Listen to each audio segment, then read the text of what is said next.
алгебралық бөлшектерді бүгін қысқартатын боламыз. Арнамызға тіркеліп, қолдап кетіңіздер. Алғашқы есебіміз 3а квадрат минус 3b квадрат бөлімінде 6а куб минус 6b куб. Көбейткіштерге жіктеуіміз керек. Қазір осы тұрысында 3 пен 6-ны а квадрат пен а кубты қысқартуға болмайды, өйткені азайту амалдары тұр. Қысқарту үшін алдымен алымындағы 3-ті жақшаның сыртына шығарамыз. А квадрат минус б квадрат бөліміндегі 6-ны жақшаның сыртына шығарамыз. А куб минус б куб қалады. Енді мына 3 пен 6-ны қысқартуға болады. Екеуі де 3-ке бөлетін болсақ, бөлімінде 2, алымында 1 қалады. Ал енді мына жақшаның ішіндегі өрнекті қысқаша көбейту формуласын осы жерде қолдануға болады. Алымында а квадрат минус б квадратымыз а минус б, а плюс б-ға тең болады. Ал бөлімі алдымен 2-ні жазып аламыз. А куб минус б куб формуласын қолданатын болсақ, а минус б келесі жақшада а квадрат плюс аб плюс б квадрат. Енді қысқартуға болады. Түгел жақшаны қысқартуымыз керек бұл жерде. Мысалы, а мен а-ны, б мен б-ны қысқартпай, а минус б мен а минус б-ны қысқартамыз. Алымында а қосу б бөлімінде 2, жақша ішінде а квадрат, қосамыз а б қосу б квадрат қалады екен. Алғашқы есептің жауабы осы. Келесі. Мынандай түрі қорқынышты есепті бірге шығарамыз. Топтастырып алайық, оқушылар. Алымында алғашқы екеуін бір топ, соңғы екеуін бір топ деп алып, алғашқы екеуінен ортақ көбейткіш, яғни екеуінде де бар бұл а деген әріп. Соны жақшаның сыртына шығарсақ, а көбейту жақша ішінде x қосу y-ге тең болады. Келесі екеуінен минус b-ны жақшаның сыртына шығарамыз. Минусты ұмытпаймыз. Минус b-ны жақшаның сыртына шығаратын болсақ, мына жерде x, мына жердегі минус b жақшаның сыртына шығып кетті, плюс y қалады. Егер осы жерде таңбада күмәндарыңыз болса, обратно жақшаны ашып көресіздер. Минус b-ны x-ға көбейтесіздер, минус b-ны y-ге көбейтесіздер. Сол кезде қайтадан бастапқы мына берілгені шығу керек. Бөлімінде де дәл солай. Топтастырып аламыз. Алғашқы екеуінен а-ның жақшаның сыртына шығарсақ, x азайту y. Соңғы екеуінен минус b-ны жақшаның сыртына шығарамыз. Өйткені бірінші опынан минус тұр ғой.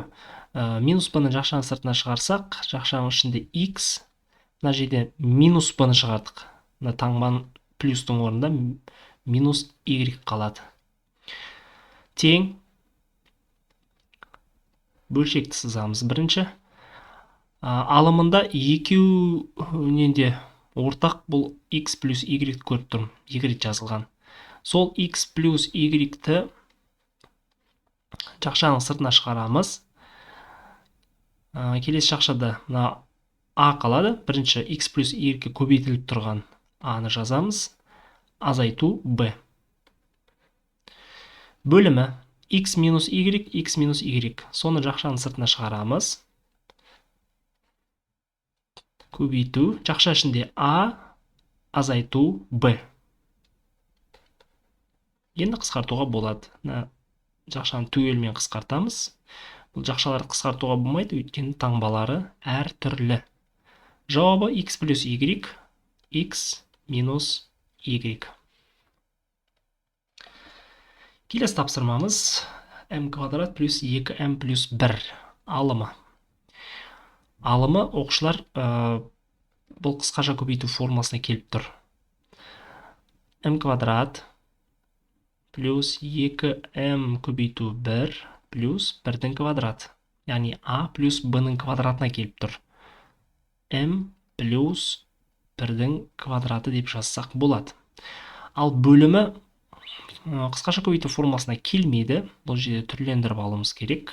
m квадрат плюс ортадағы 8m-ді m плюс 7m деп жазғанымыз дұрыс болады. Бұл екеуінің қосындысы 8m-ді береді ғой. Не үшін олай жазамыз? Топтастыру мақсатында. Топтастырып, сосын көбейткіштерге жіктеу үшін. Алғашқы екеуін топтастырамыз бөлімінде, мына m квадрат плюс m-ді.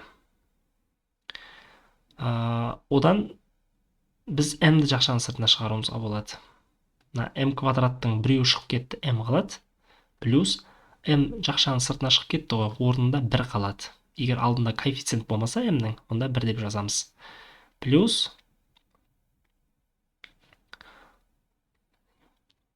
екінші топтан 7-ні шығаруға болады екен. m плюс 1. Алымын солай қалдырамыз. m плюс 1-дің квадраты. Тең.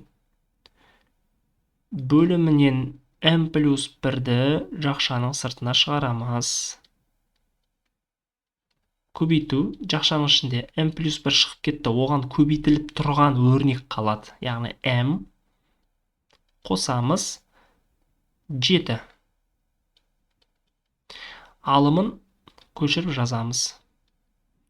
m плюс 1-дің квадрат деген сөз, m плюс 1-ді көбейтеміз m плюс 1-ге деген сөз ғой. Сонда мына квадратпен m плюс 1 қысқарады.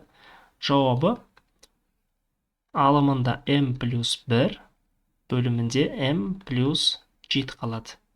Міне осы есептің жауабы. Мына тапсырмаларды оқушылар өздеріңіз шығарып, өздеріңізді тексеріп көріңіздер. Каналға тіркелуді ұмытпаңыздар. Амандықта жүздескенше.